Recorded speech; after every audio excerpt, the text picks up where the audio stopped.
Filipino is resilient! Filipino is resilient! Filipino is resilient! Suicide immortal!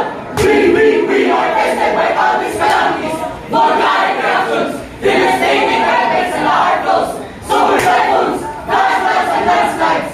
Victoriously, we surmounted this unexpected race beyond the imagination of the human race.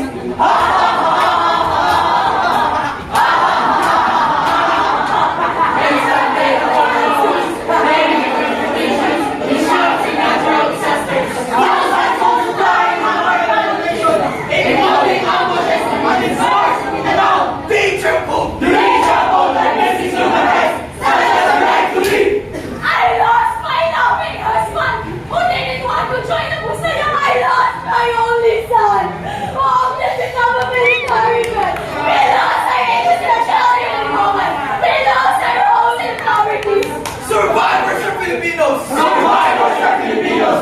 The wrath of nature and clandestiny is everything from us! Property! And family! But the Filipinos never give up! For us, we are continuously scared to the test of time! The spirit to survive is much more remains undefeated! Sini dito kami matalis kami na leader. Yung harus kami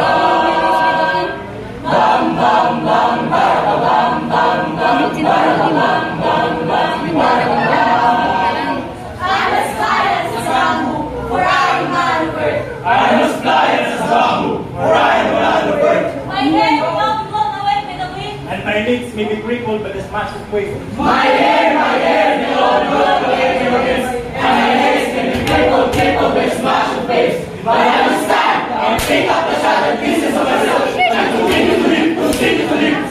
Zuluk survive! Zuluk will survive! Zuluk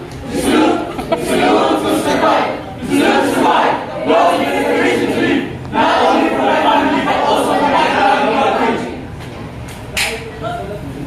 Filipino unite! Filipinos unite! In the midst of crisis, regardless of socio-economic status, religion and creed. The world has seen the magnanimous spirit of the Filipinos will socialize. The God in the nation of the foremost power. Slavery was replaced by sympathy.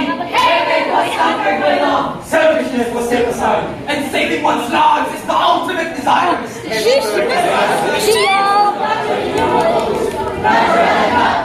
Always strive to champion in all odds, because the hate of the Filipinos will win to survive. We may be daunted with the horrible scenes around us, but certainly we will be strengthened by our delivering faith in God. We have realized our regulations in the world for our resiliency during disasters, others die in saving lives. But only we realize that we are able to survive, because our spirit of fight is truly our campaign, that God Almighty will never forsake us. I believe that Filipinos divided by varied doctrines and cultures are capable to be on top of any situation.